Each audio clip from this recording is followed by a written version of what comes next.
Mga ka-Republic, tatlong kupunan ngayong All Filipino Conference ang inaasahang gagawin ng lahat para makuha ang corona.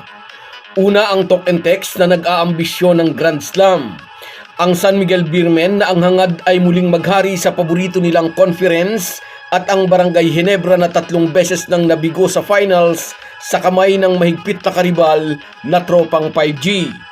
Ituturing na malaking kabiguan ang alinman sa tatlong kupunang ito kung di nila masusungkit ang kampyonato. Pag-uusapan po natin yan, pero bago ang lahat ay maglalambing po ako sa inyo na isubscribe ninyo itong ating channel at kung di masyadong makakaabala ay i-like at paki-share na rin ninyo. Malaking bagay po yan sa aming mga vlogger. Maraming salamat. Mga ka-Republic, kung mayroong coach na most pressured na makapag-deliver ngayong All Filipino Conference, ang una sa listahan ay si Ginebra coach Tim Cone. On personal level, gusto niyang makabawi. 3 beses na siyang tinalo ng talk and text. Una ng dati niyang player sa Alaska na si Jojo Lastimosa at pangalawa ang dati niyang assistant na si Chot Reyes. Hindi lang minsan kundi 2 beses na ngayong season 49. Noon ay si CTC na rin ang umamin he is not good at losing. Nang unang matalo noon ang talk and text sa finals ang Ginebra, hindi raw niya binati si Jojo Lastimosa. Sabi nga ng mga fans, ibinigay naman ng team management ang mga piyesang kailangan ni CTC. Nag-flex ng muscle si Team Governor Al Francis Chua para makuha ang mga player na gusto ng American coach. Kasama rito si Troy Rosario na napitas nila sa free agency. At ang nakakagulat na trade ni Christian Standhardinger at Stanley Pringle kapalit sina Stephen Holt at Isaac Go plus the 3rd overall pick sa rookie draft who turned out to be RJ Abarrientos. Nag-ani ito ng bashing mula sa mga Ginebra haters at sa totoo lang, hindi rin iyon nagustuhan ng ilang fans ng Gin Kings. Humina raw kasi ang frontline ng mga mag-aalak sa pagkawala ng Phil German Bulldozer. Na totoo, naiwan lang kay Japet Aguilar ang trabaho sa ilalim, kaya nag-resort si Tim Cone na i-activate ang retirado ng si Jody Vance noong Governor's Cup Finals na wala ring nangyari. Nanalo nga ang Ginebra sa 2 game na naglaro si Jody Vance, ngunit dahil may edad na, agad din naman itong na-injury at di na rin nakatulong. At gaya nga ng alam nating lahat, muling natalo ang Gin Kings sa Commissioner's Cup, kung saan may upper hand na nga ang Ginebra sa best of 7, 3-2 pabor sa kanila, pero nadali pa rin sila ng mga bataan ni Chot Reyes. Pressured si Tim Cone na tuldukan na ang pagdomina ng talk and text sa Ginebra. Sinasabing si CTC ang may pinakamataas na sahod sa lahat ng PBA coach, at kapag sumasahod ka ng 7 figures a month, nakakahiyang hindi ka makadeliver. Hindi man magkaroon ng verbal na pagdidemand mula sa mga big boss, tinginan pa lang siguro ay sapat na. Hindi siya makakatingin ng matagal sa mga mata ni SMC Big Boss RSA kung lagi na lang runner-up ang Ginebra. At pangatlong dahilan, naiinip na rin ng maraming Ginebra fans. Ayaw ng mga fans na runner-up finish lang. Mismong corona ang gusto nila. Sa magkakasunod na talo ng Ginebra, dito ko nakita on a personal note, sino ba yung mga tunay na Ginebra fans? Nagiging buzzers na rin kasi yung ibang fans nang magsunod-sunod ang talo ng Gin Kings sa finals.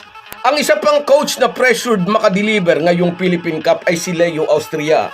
Matapos tanggalin bilang head coach at palitan ni George Gallant, last year ay malaking aginaldo ang natanggap ng Quezon Province native nang ipatawag siya ng SMC Big Boss na si RSA sa Christmas party ng kumpanya at ini-appoint ulit siya bilang head coach ng Beermen.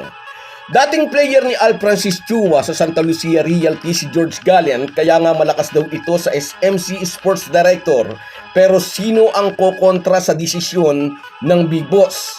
Ngunit ang malaking pabor ng Big Boss ay dapat suklian ni Leo Austria. So far, wala pa siyang naisukli kay Boss RSA sa natapos na 2 conference na siya na ulit ang head coach ng SMB. Ni hindi nga sila nakasalta sa playoffs dito sa nakatatapos na Commissioner's Cup. Kaya gustong bumawi ni Coach Leo. Nakakahiya naman kay Boss RSA kung hindi pa rin sila mag-e-excel dito sa Philippine Cup na noong ay pinagharian nila ng 5 magkakasunod na taon. In fairness kay Coach Leo, siya ang SMB coach. Noong time na yon nakalakasan ang SMB Det 5. Kakaiba naman ang pressure na ngayon nasa balikat ni Chot Reyes. Di tulad kina Tim Cone at Leo Austria, wala nang dapat ikahiya ang dating Gilas coach sa big boss ng MVP Group. This season ay inaigiya na niya sa 2 championship ang Tok and Tex. Nag-overachieve na ang kupunan ngayong season 49 at magiging malaking bonus at karangalan kung masusungkit pa nila ang Grand Slam.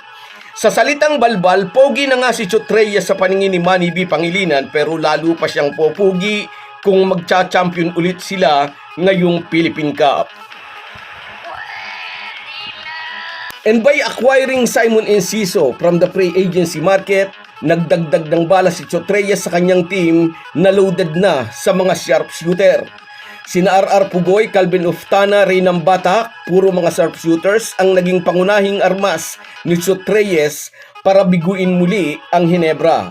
At nadagdag pa ngayon si Simon Enciso. Pati nga sina Glenn Cobuntin at ang bigman na si Poy Eram ay may tira din sa labas. Ngunit aminin natin ngayong wala na si Randy Hollis Jefferson dito sa Philippine Cup ay tiyak na magiging mas mahirap ang kampanya ng Tok and Tex. Hindi lang ang Ginebra at SMB ang hahadlang sa kanila. Nariyan din ang Magnolia, Meralco, Rain or Shine at Converge na magsisilbing mga kontrabida para sa Grand Slam na pangarap ng Tok and Tex. So guys, yan lang muna. Hanggang sa muli.